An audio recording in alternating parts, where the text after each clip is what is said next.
여러분 안녕하십니까? BTV 뉴스입니다. 먼저 이 시각 주요 뉴스입니다.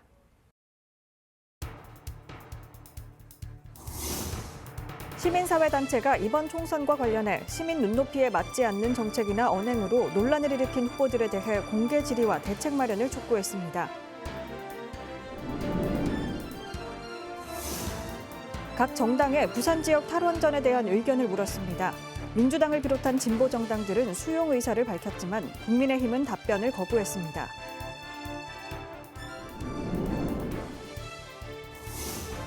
부산 서동구 선거구에서는 더불어민주당 최영욱 후보와 국민의힘 곽규택 후보가 맞붙습니다. 지역 현안 해법 등 두 후보의 공약을 들어봅니다.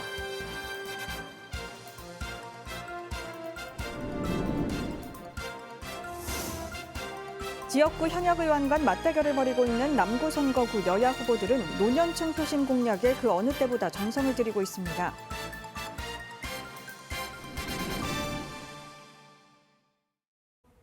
시민사회단체가 40총선과 관련해 시민 눈높이에 맞지 않는 정책이나 언행으로 논란을 일으킨 후보들에게 공개 질의와 대책 마련을 촉구했습니다. 또 선거관리위원회에서 제공하는 정보만으로 4년간 삶과 직결된 정책을 결정할 국회의원을 선택하기엔 부족하다고 주장했습니다. 박재한 기자입니다. 22대 총선 대응 부산시민사회 네트워크는 부산 지역 일부 국회의원 후보들에게 과거 발언에 대한 현재 입장을 공개 질의했습니다.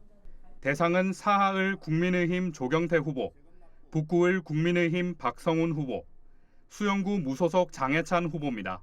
부산 시민을 위기나 위험에 빠뜨릴 수 있는 정책을 추진하거나 주장한 후보, 부산 시민을 모욕하거나 상식을 벗어난 행위를 한 후보자를 알지 못한 채 투표장으로 갈 우려가 있다.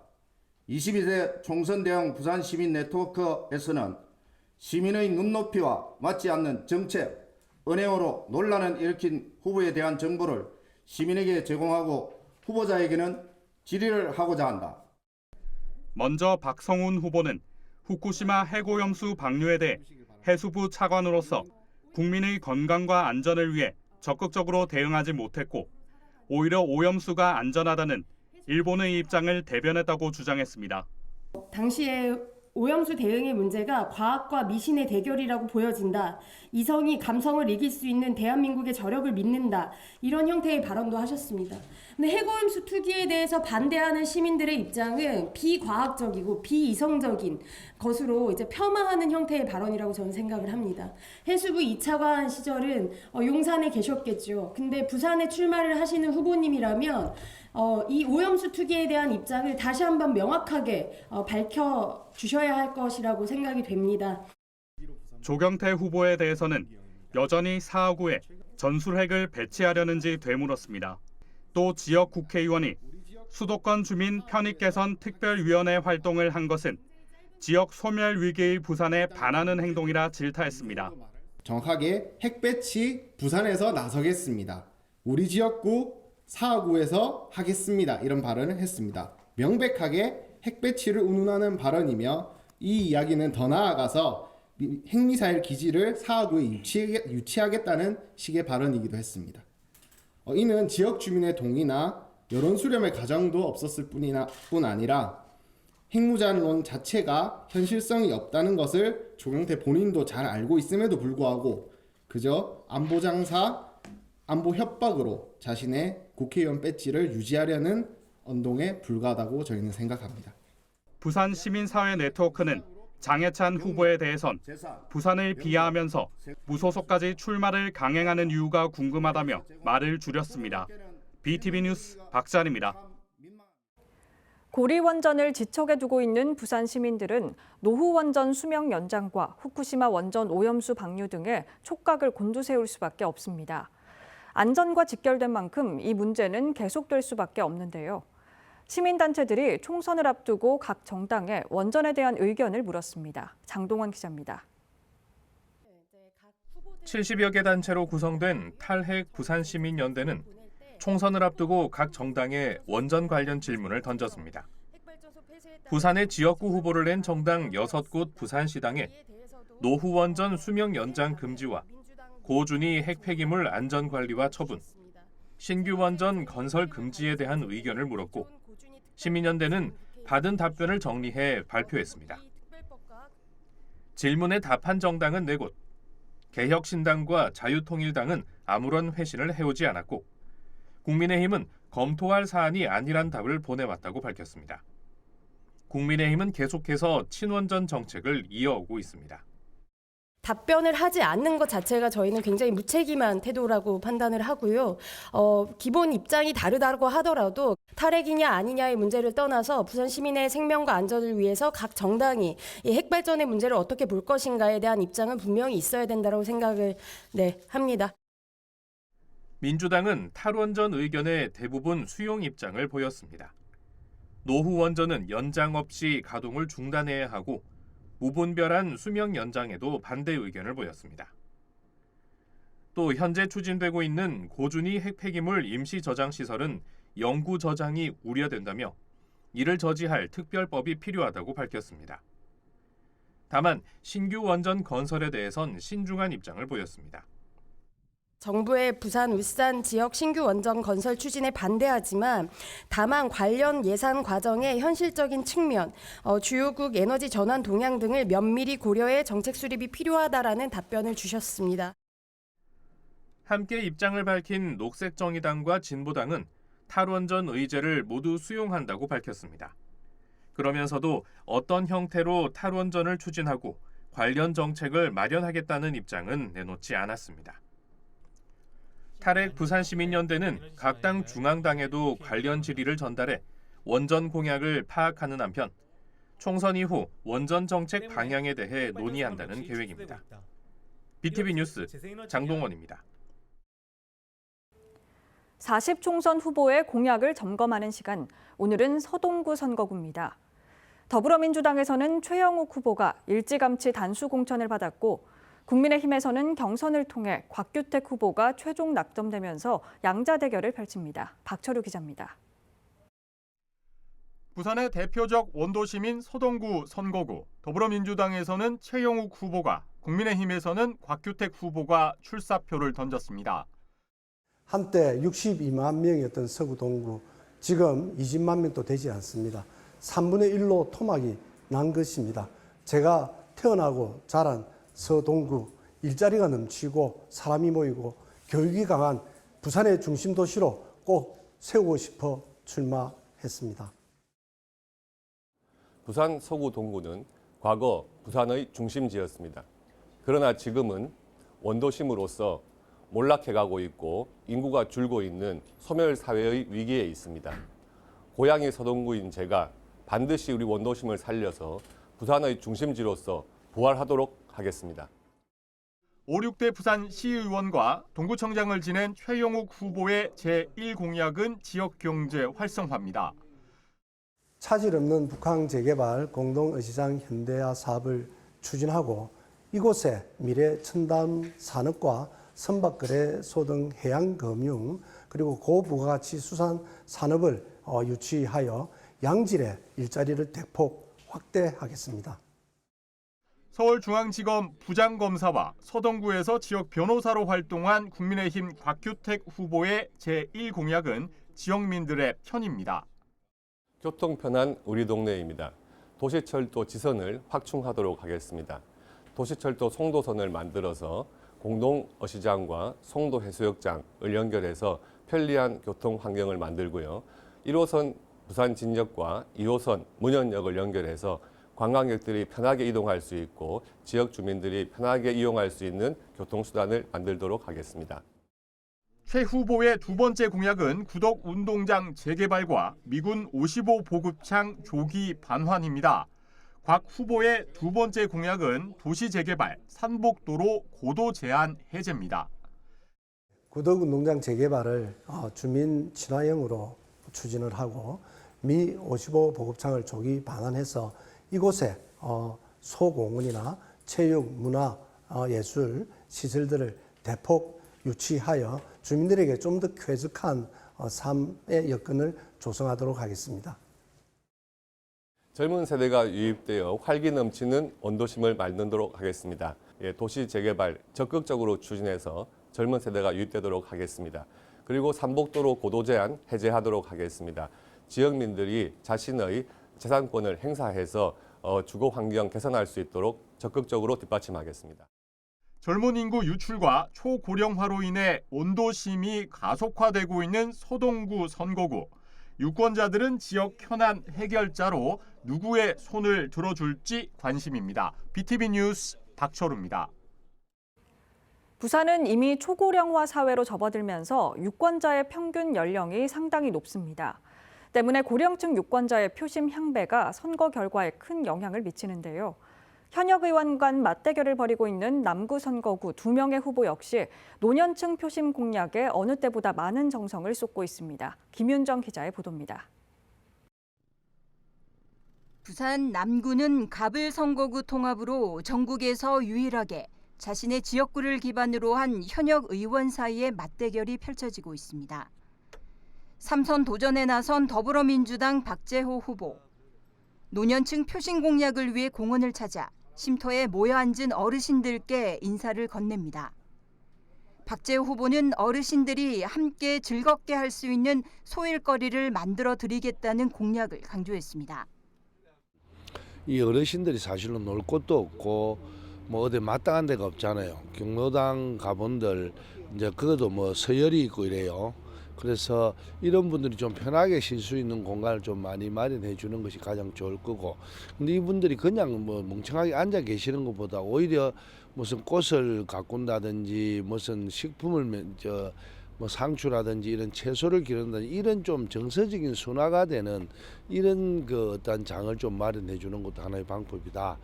이러면서 정서도 좀 함양시키고, 매일 앉아서 이제 계시면서 이야기를 하다 보면 서로 싸움도 하고 이런 게 많거든요. 그래서 그런 이제 문화를 좀 만들어 보겠다. 재선을 노리는 국민의힘 박수영 후보는 복지관을 찾아 어르신들께 일상의 안부를 여쭙니다. 자연스레 인사를 건네며 시설 이용에 불편함은 없는지 살피며 어르신들의 일상생활에 깊은 관심을 보였습니다. 특히 65세 이상 노인들이 기초연금을 받는데 차별을 없애겠다고 강조했습니다. 이 어머니 아버지들은 지금의 대한민국을 만드신 분들입니다. 그분들의 피와 땀과 눈물이 지금 대한민국 세계 10위권 경제를 만들었습니다. 노인 기초 수당 같은 경우에도 지금 하위 70%만 드리고 있거든요. 저는 이걸로 분쟁이 굉장히 많습니다. 아들이 있네 없네, 아파트가 있네, 자동차가 있네 이런 걸 다 없애고 깨끗하게 100% 모든 65세 이상 어르신들한테는 기초연금을 드려야 할 거라고 생각하고 있습니다. 박재호 후보는 자리를 옮겨 무료 급식소를 찾은 곳에서도 지지층 확대에 힘썼습니다.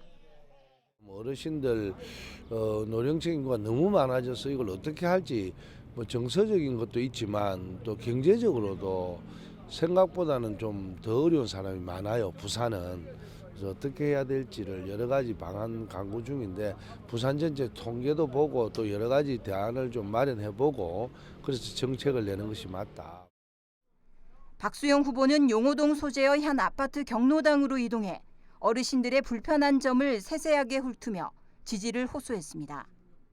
경로당에는 지금 이슈가 경로당 운영비와 냉난방비가 별도로 칸막이로 운영되고 있는 점입니다. 제가 개정안을 내놨습니다. 즉 운영비를 쓰다가 남으면 냉난방비를 쓸 수도 있고 또 냉난방비를 아끼면 운영비로 쓸 수도 있고 이 자율성을 좀 줘야 되는데 정부가 그걸 칸막이를 딱 하고 있어서 제가 법률 개정안을 내놓은 상황입니다. 이 법이 21대 국회가 끝나기 전에 빨리 통과되기를 기대합니다. 인구 감소로 남구 갑을 2개 지역구의 통합으로 여야 현역 의원의 맞대결이 성사된 남구 선거구는 그만큼 더 치열해 보입니다. 전국적으로 많은 후보들이 부동층이 많은 것으로 알려진 MZ세대들에 대해 열성을 보이고 있지만 고령화 사회 속에서는 어르신들의 표심이 결정적 열쇠를 쥐고 있을 수도 있습니다. BTV 뉴스 김윤정입니다.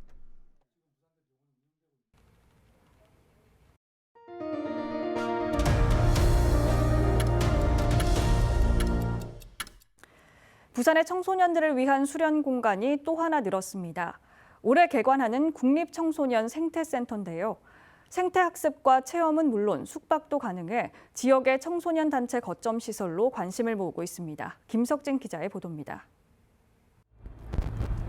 저는 지금 사구 울숙도 체육공원에 나와 있습니다. 이곳에는 지난해 12월 부산에서는 첫 국립청소년 수련 시설인 국립청소년 생태센터가 완공됐습니다.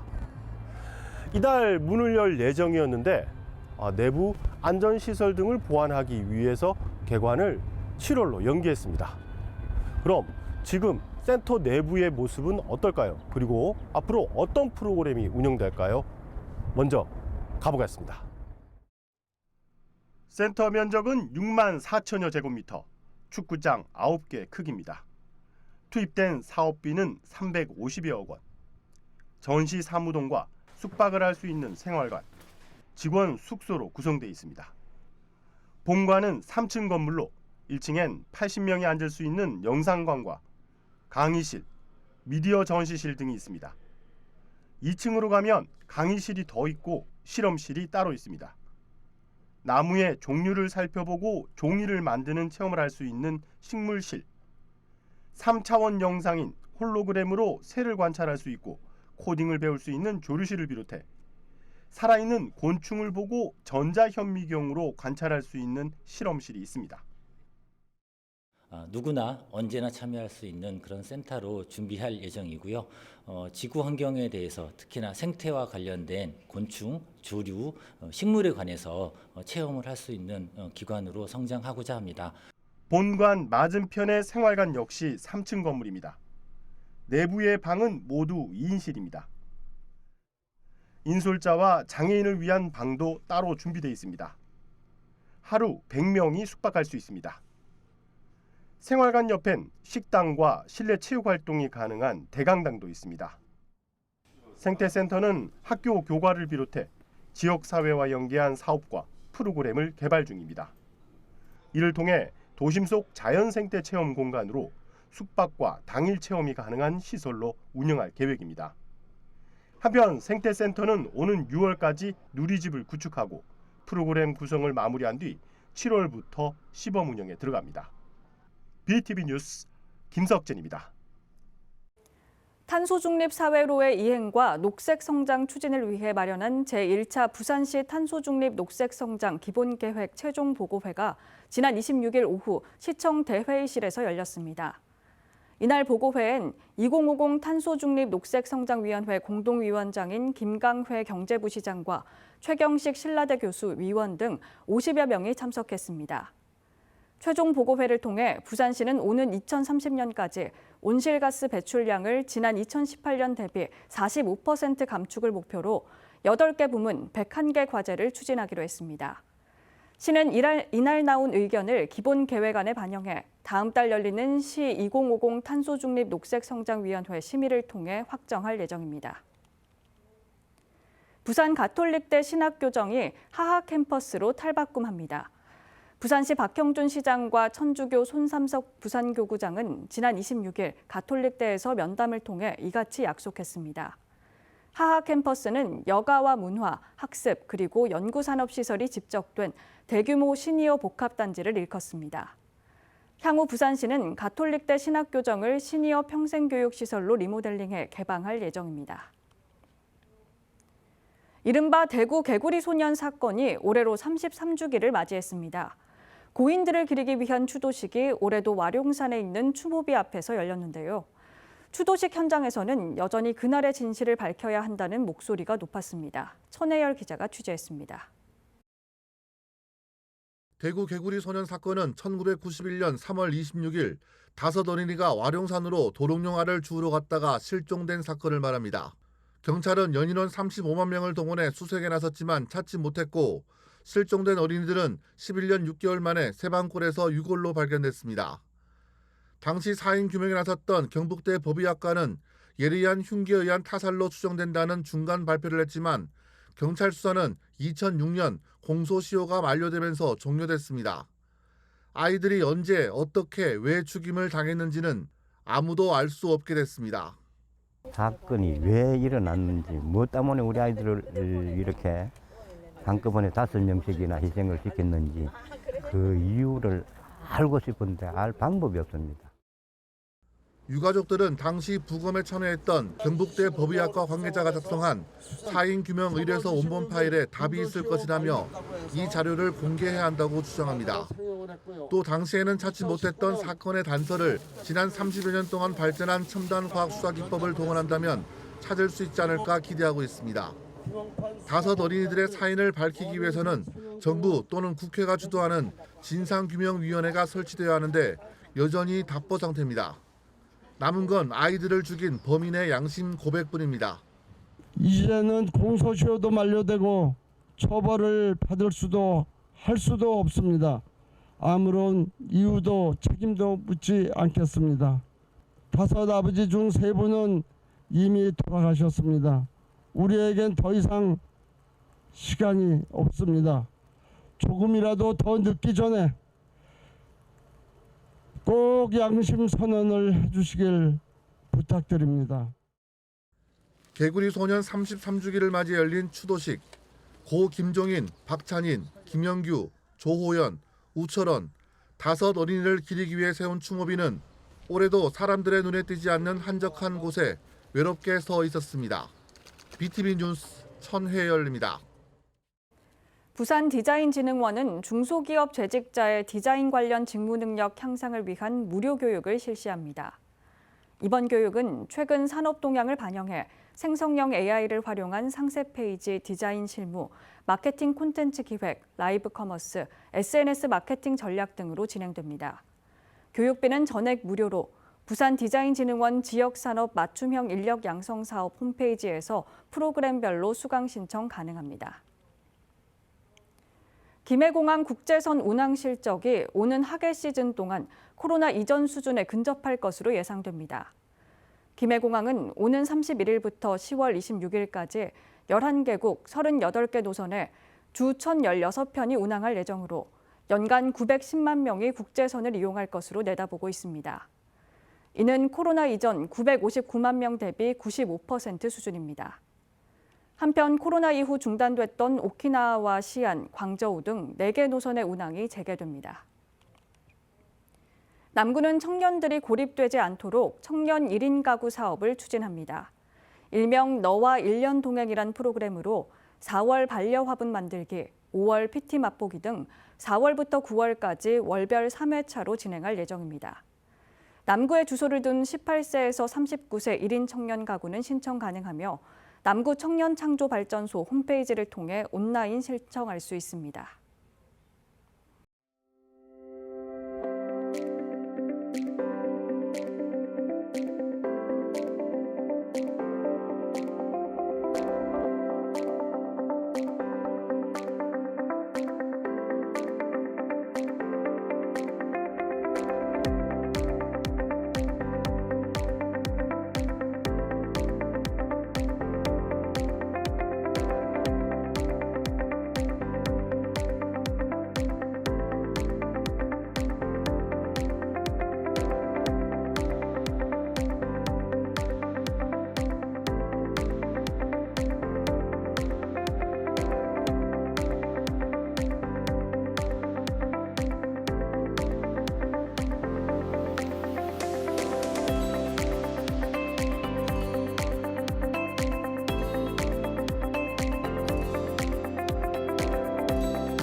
이상으로 BTV 뉴스를 마칩니다. 시청해주신 여러분 고맙습니다.